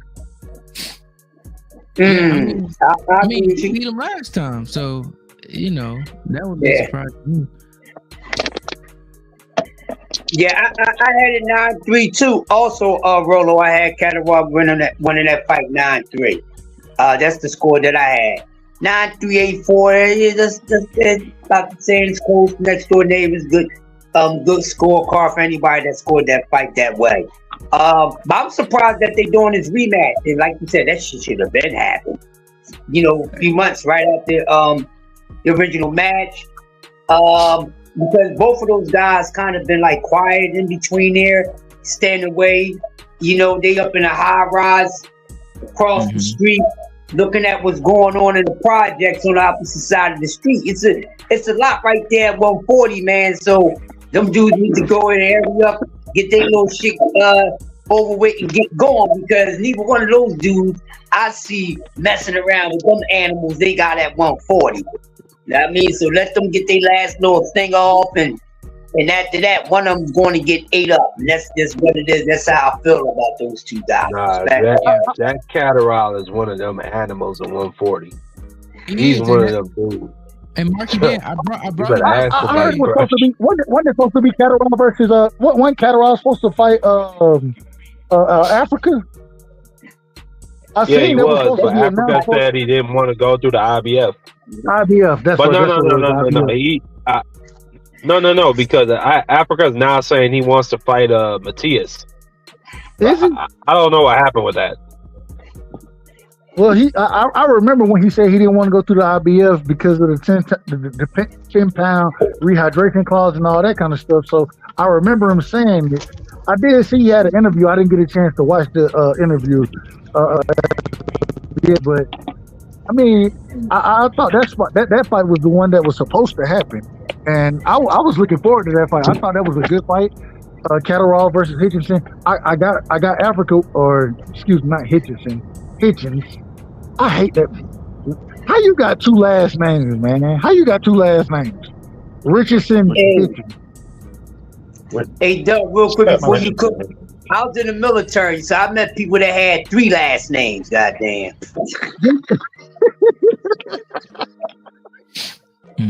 You know what's funny too?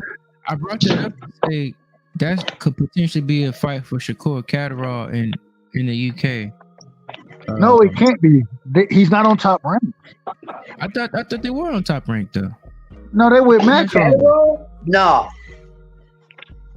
So Josh Taylor and Catterall, their first fight was on Top Rank, wasn't it? No, it was on Matchroom. Josh Taylor and Teofimo, it ended up happening because Teofimo was moving up in weight, and he ended up being the mandatory for the belt. That's how the fight happened.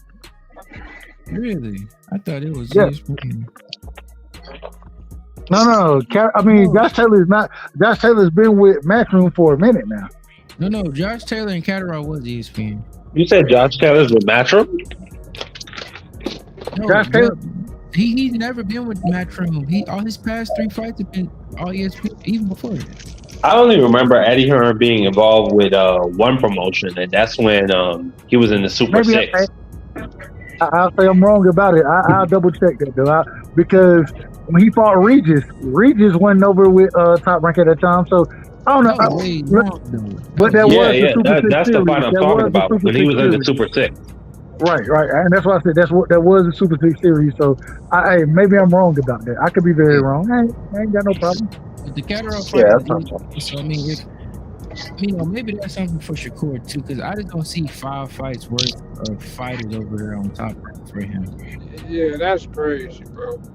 5 is way too long. I wouldn't even lock myself in unless I'm struggling and I don't really got nothing going on. I just want that peace of mind, sure. But with Shakur, I mean, think about it, y'all. Ryan got $30 million off of one fight. Man, come on, man. And you about to maybe get. I mean, look, the man's stock is low. People, I mean, you're on Twitter. You see how people are talking to him. People are literally saying, "Oh, we're happy you're retired. Who gives a shit?" All this other crazy shit. Nobody cares. His stock is low. That's a good and a bad thing though, because what we gotta realize is that when Shakur fight again, people's gonna see.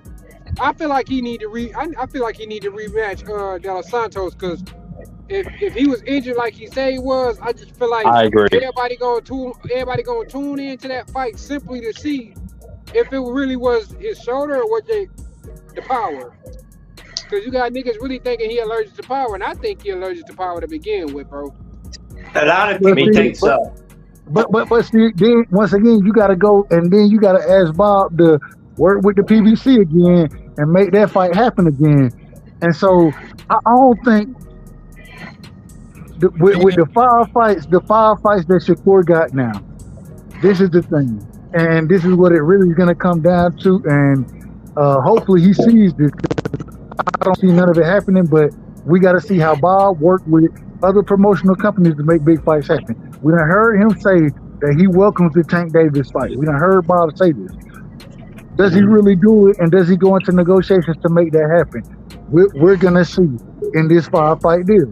And so I think Shakur getting screwed. I think he getting screwed in this deal, bro. I think he getting screwed. I'm gonna be real with y'all. I think he would have been better off going with Damn DAZN. Because think about it. Though they don't have the 135 talent, they at least got like Ramirez, Barbosa, Devin, Ryan, Hitchens, and Matias. At least that would have been like more. That man fight at 35. I do think man, that he's being severely underpaid. 35. He is, huh? 50. Yeah, I do think he's being severely underpaid. $3 million for 5 fights. That's crazy. When you're talking about Shakur, you're trying to compare him to Devin Haney and Tank Davis and Ryan Garcia. It's like, wow, man, your pay scale is completely different. He older than Devin. Yeah. I mean, Dev just got $6 million, and he's about to get paid way more with Ryan. And on top of that, too, it's like, think about it. Devin younger came to your network, got the fight you wanted, was on pay-per-view before you, and then he didn't bounce. And he owned It's a little bit like a Jordan Love deal, where Jordan Love, he's probably gonna get underpaid for the next 5 years because he just didn't get it done against the 49ers. But if you give it another year, he'd probably be making $60 million. But right now, he'd probably be getting $50 million for the next 5 years. But that's not really his value. I don't think that's underpaid. I don't think that's underpaid. No, but I think that's underpaid. I think he should be getting paid with Joe Burrow money. That's what I'm saying with Shakur. He should be getting paid. Jordan Love is a top 10 quarterback. Jordan Love is a top 10 quarterback, bro. No, I don't. I'm gonna be honest with y'all. You know, I love football. Man, Jordan Love is the new Aaron Rodgers. He should be getting paid Joe Burrow money. We'll talk about it next time. Hold on, y'all. There's only 7 or 8 quarterbacks that need to be getting paid over $40 million. Everybody else need to be under 30. 35 or low. Do you think he could lead you to a Super Bowl? No. I do. I think he has that talent. I mean, yeah, we ain't paying dude for potential. You get the money when you deserve it. You don't get that. What you think they paying Joe Burrow and Justin Herbert for? No, them niggas and Jalen Hurts. It's all potential. Super Bowls. No, they made Super Bowls, Pro Bowls, and all pro teams. Not Justin Herbert. Herbert has been a Pro Bowl and threw for 5,000 yards the second season. I mean, what the fuck that mean? The nigga choked in the playoffs and all through the season. But Jordan Love has done none of that. None of it. Y'all keep trying to. I mean, Jordan Love went to Dallas and beat them at home. You saw him, and not only that, you look at his numbers and Aaron Rodgers' number in his first year. They're identical. That was back in the 2000s when they wouldn't airing it out as much. The numbers ain't even comparable. Man, the numbers are still impressive. It was 33 passing touchdowns, 7 interceptions. Next year, when Jordan Love have as many interceptions as he has touchdowns, we'll the conversation. Let's move back. Man, you a goddamn hater, Dub. Hey, Mark, I like Jordan Love. Yeah, you damn right I'm a hater. You damn right I'm hating. They beat my Cowboys in Cowboy Stadium. You damn right I'm hating. Yep, I ain't gonna lie to you. Yeah, no, he is a top 15 quarterback. I just don't think he deserves to get paid that Joe Burrow money. Like, let's let people work for that, bro. Not right now. Jordan Love. I agree with you, Woke. Right. But no. How y'all feel about Justin Fields getting cut? Hey, bro, Justin Fields. He got cut? He didn't get cut. They let him go. They're gonna trade him. No way they cut him. Because Justin Fields, I don't know if y'all check my YouTube. That's my most watched video. I love Justin Fields. That's like my favorite player, bro. So the Bears are dirty. You know how the Bears are. They don't try to go get Caleb Williams or Nell Polish winners. So that's not dirty. That's business. I'm a huge Justin. Man, y'all know I'm a Georgia boy anyway. So Justin Fields from around my way. I'll rock with him. Duh. I gotta see it, man. I gotta see it though. I ain't seen it from him yet, and I hope that this trade. One thing, hold on. I hope that this trade getting him out of Chicago. I pray that that's a good thing for him. And as long as he get out of Chicago, I think he can have that opportunity, and he still does have that potential. But I ain't seen it in the pros yet. I just ain't seen it. But bro, I'm telling you, I've watched every game, every snap, done breakdowns on him. The dude has shown amazing flashes. Chicago is a place where quarterbacks go to die. Like, before he got hurt this year, he was second in the NFL in passing touchdowns. Like, he's shown it, bro. The man is special. Look, listen. Jake Fromm started at Georgia when Justin Fields was there. And Jake Fromm, shout out to Jake Fromm, play for the Bills now. He went to my high school. You know what I'm saying? Even then, I was like, bro, get him out the game and put Justin Fields in the damn game, because I seen the talent, I seen the flashes when he went to Ohio State. Seen the talent, seen the flashes, but I have yet to see him put it all together. I haven't seen it yet, and until I see that, then I gotta judge it as far as what I've seen. And I'm hoping the Steelers. People are talking about the Steelers are going to trade a first or potentially a second round pick for him. I'm hoping to see it. Maybe him and Kenny Pickett. They have that competition. You know, they got great weapons for him over there. And you know, he already familiar with George Pickens. So hey, yeah. Honestly, bro. I don't mind the Bears trading Justin Fields. It's the right thing to do. I mean, are you comfortable paying him $40 million, $50 million next year? Bro, absolutely not. You reset the clock. No, What you say? You tripping, bro? You tripping? They don't What you got to mean? pay Justin Fields, bro.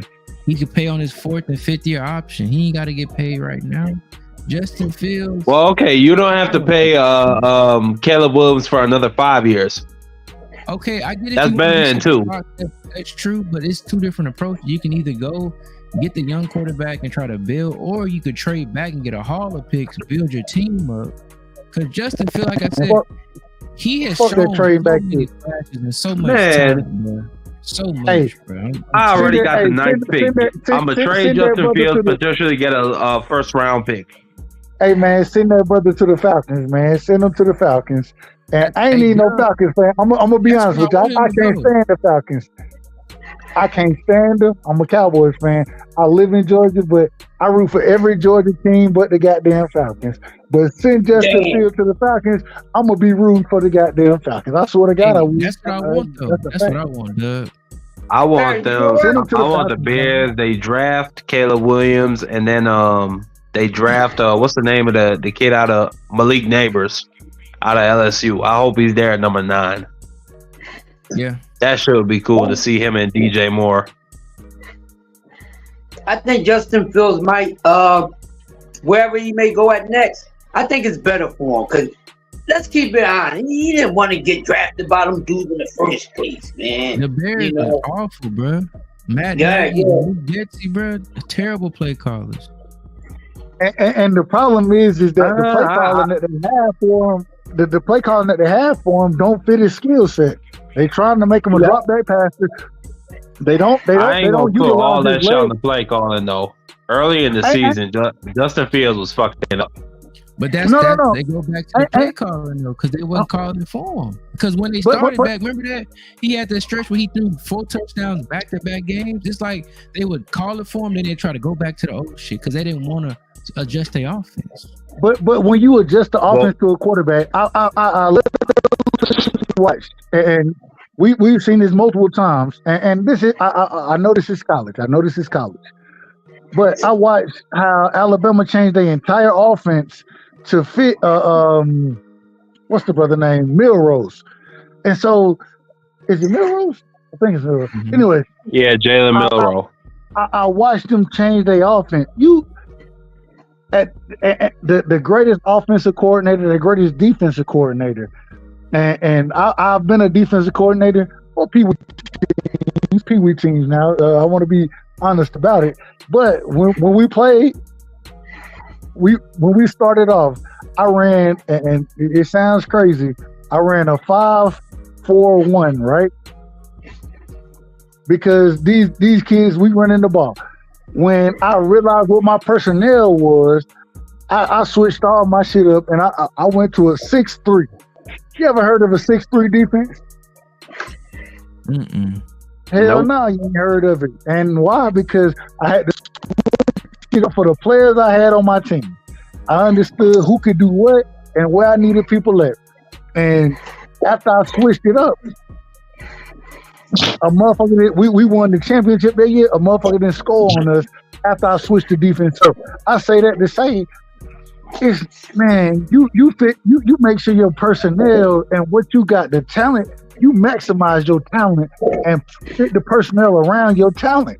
And if Justin Fields is going to be your quarterback, then unfortunately you might have to change your reads, and you may not have him reading the entire field early in the season. It may be a 2-play read and get the hell on or check it down. That's fine. But you maximize what you have at that current moment in time, and then you grow it and we ain't seen that from the Bears. We ain't seen it with them and Justin Fields. So that's fair, Dan. I mean, Dub, that's fair. But let's get off the NFL talk though, because we probably talking box in the chat and slow it down, y'all. So shit. Any other boxing topics, man? I know we about to be closing out here soon. It's 12 o'clock. I just think, man, I just hope we get some good fights announced here soon. I hope Tank announces his next fight. Like, I hope Shakur announces his next fight. Hope T.O. stop being stupid. We can get a good fight out of him. We didn't even talk about Mattia signing with Matchroom. Like, I think. Oh yeah, I see that. That could be a move for a nice certain fight to take place. But yeah, man, I'm looking forward to see what's coming up in the next couple months. I'm not going to do my prediction yet. It's too early for Dev and Ryan. I'm not going to even do my breakdown. It's too early. And what do I expect out that fight? I'll wait until probably in the middle of March to talk about it. But that's going to be a good one, and I'm betting on that. And y'all gonna know my money is that I'm gonna come up crazy off that fight. Other than that, whenever those guys, like you said, make their announcements, I'm not going to get on nobody's platform and when they going to. People sound like fools when they do that. That's why they make themselves super upset. They're going to talk when they're ready to talk. We can't do nothing about it but be patient. Other than that, let's see the amazing Abdullah back in the goddamn ring again. Goddamn, that's all I got to say. The amazing Abdullah Mason, this kid got me, man, and I can watch this dude fight 4, 5, 6 times a damn year. The kid's gonna have an awesome year, man. But let's see what else boxing is gonna bring us, man. We still early in 24, so hopefully they turn up and pick up because 23 turned out to be a good year. Beginning of this year is a little goofy, more soap operas talk and all this nonsense. So hopefully going into the springtime, man, all the fighters, promoters, the networks stop bull crapping and give us the best fights that we want to see with all the fighters and weight classes that we like to support. Yeah, we'll see, man. We hope we get some good ones. I hope we get some Matias versus Jose Ramirez or Barbosa. I think that'll be a good one, or Hitchens. Hey, real quick, for the Matias fight, with him signing with Matchroom now, from what I'm hearing, and once again, I always tell you I could be wrong, so take everything I say with a grain of salt.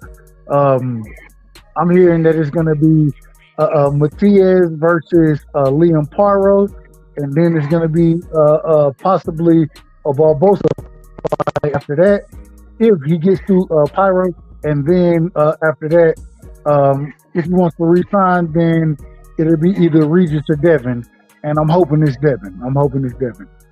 Oh, they don't need to be Regis, goddamn. Hey, you heard what I said. You heard who I'm hoping. Duh. Hey, I wish they would have had a better option along with that. I mean, you can't get no better than Devin at 140 far with the name and skill set and all that. But Regis. But this is the conversation I've heard so far is that, according to Matchroom, they're trying to make sure when those fights come around, because of whatever deal that they have with Devin at this current moment in time, they want to make sure that he'll be available and he's not making any other fight. And that's why it's a toss-up between Regis and Devin at this current moment in time. Okay. All right. Well, we most likely we should see Dev and Matias, which is I want to see Dev against the whole 140.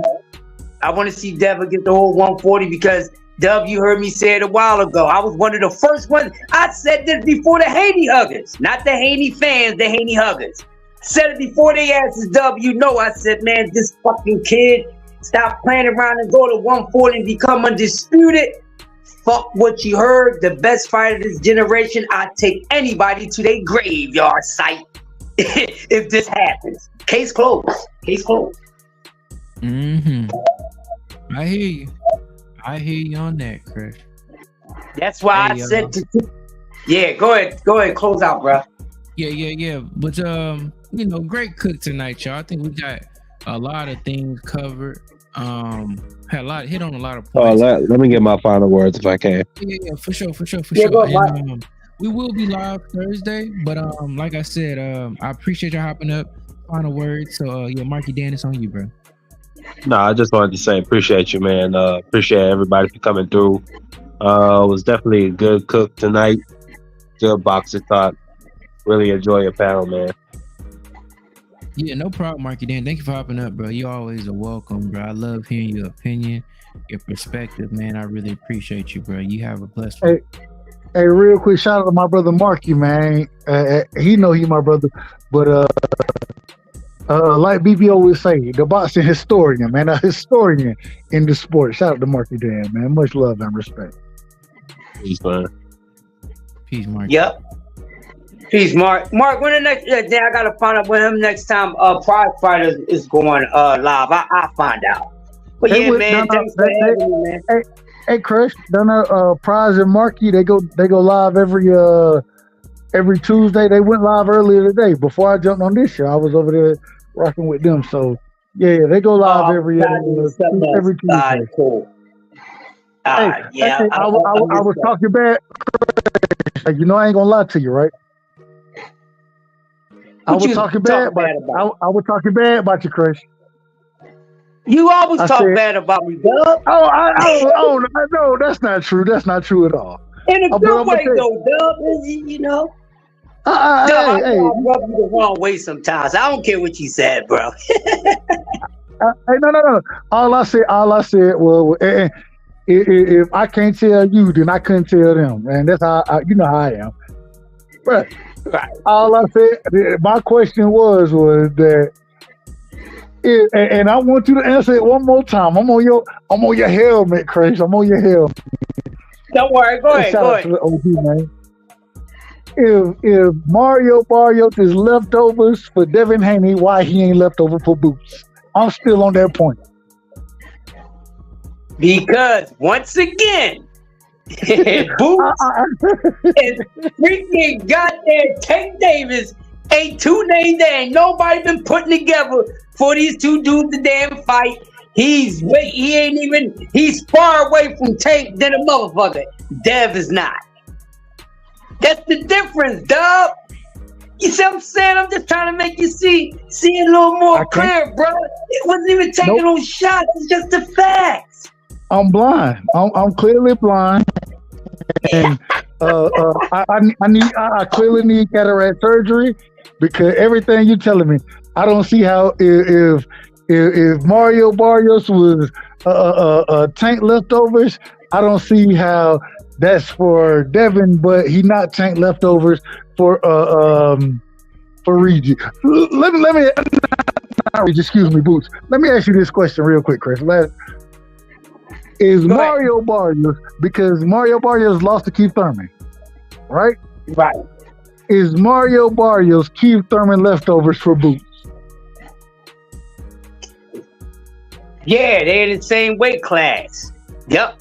That would be fair. All right. Yeah, Dub. All right. I'm a fair dude, Dub. You got it. Fair, Dub. I know. Hey, now, you understand? I asked that for a reason. Right. Because I just want, if you gonna keep it that way, all right. I ain't got no problem with it. I disagree. But at the same time, I ain't got no problem with it. It is what it is, man. You know, because you know, like I said, I mean, Tank and Boots is 20-something pounds separated from each other, and nobody ever talked about these two dudes fighting. That's a match, a fantasy match. Ain't nobody gonna never talk about. And we know that it's the comparison when we run across the same fighters is what my brother called recycling. The comparison, so it's always going to be a comparison with Dev and Tank. Then it's also going to be a time when there's a comparison with Dev and Boots. But right now, the comparison. So Dev the one who can fight them all. Dev the one who got to fight. Okay, hey man, and I want, and that's the great point. Because he's going to move up. You see what I'm saying? And the closer Dev move up in weight, of course they're going to start throwing it in there. Dub, and what's wrong with that? The kid is he's a phenom, bro. He's a phenom. I want to see it. I want to see him. I ain't complaining. I was just about to say that's why I agree with you. Yeah, so he definitely, like I said this about Devin Haney before he got one of the best options in boxing. I've been said this. Some people agree, some people disagree, but I'm still correct about what I'm saying because you can see it. You can see it. He's been talked about more. He's definitely the best out because of his size. and because the way that he's growing, he's still young. That's why I said what I said, because he's about soon when he go into 147, then he's gonna be the name behind. Oh, we got to see him fight. The guy's at 54, and he ain't even at 54 yet. He at 47. So since he still at the end of the road, you know, weight class to separate, you know, the small guys from the bigger guys. Anything from 140 on down, you know, you touch the same thing he touched. That's how that is, and that's what it compares. I want to ask one last question. Go ahead. We got to shut down. Go ahead. I want to ask one last question for you and Woke. Last question for me for both of y'all tonight. And then, you know, when Woke allows me, I give my closing statements. But how big? What weight does Devin finish his? What weight does Devin finish his career at? In my opinion,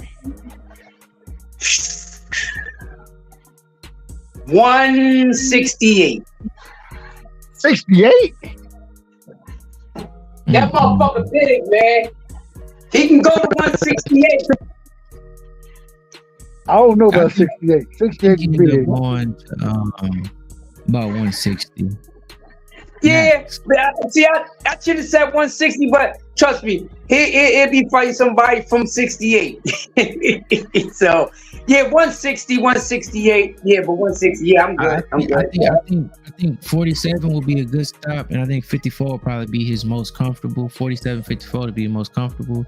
60 will be pushing it. I think you'll have to be a strategic fight at 60. But yeah. That's what my thinking is. I gotta see how these weight, and I'm gonna just be honest with you. I agree with y'all. I think Devin, I think 54 is pretty much where I think he ends. That'd be nice. If I think he can, like what was said, strategically kind of pick and choose, and not necessarily be fighting the best competition. Just being honest. At 60, but 68. Oh man, 60. Devin, you know, Devin ain't really that tall. Devin only 5'8". Devin 5'9". He 5'9" with 72 arms, and at 68 right now, David Benavidez got 77-inch arms at 6'1". David Morrell damn near 6'4", with 78-inch arms. Canelo is really the small guy up there. You know what I'm saying? So yeah. I don't know if hence the reason Canelo ducking the way he ducking. But that's a whole other story. I don't know if Devin make it to 68, but I think he can be strategic at 60 and 54. I think 47, 54 we'll see the best Devin. And yeah, I think now, if we gonna see the best then, well, y'all in trouble. I ain't saying y'all, I'm saying anyway. But hey man, well, I'm gonna go ahead and close out tonight. I appreciate you having me on, man. Once again, shout out to my big homie, man. The legend, man. He know what it is. It ain't nothing but love and respect between us.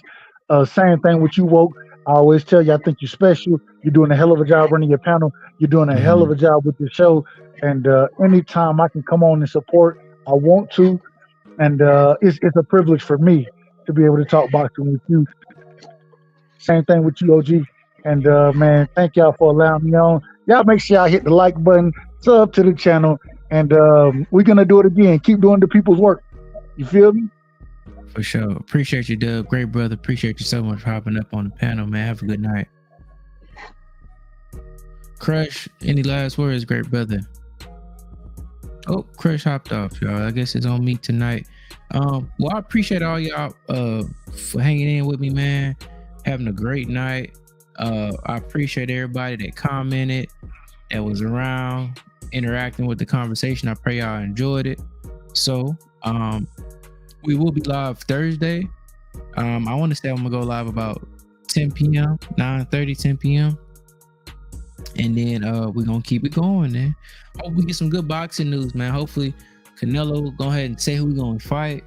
Tank announce, but we can't hold our breath for these people, bro. So y'all be blessed, man.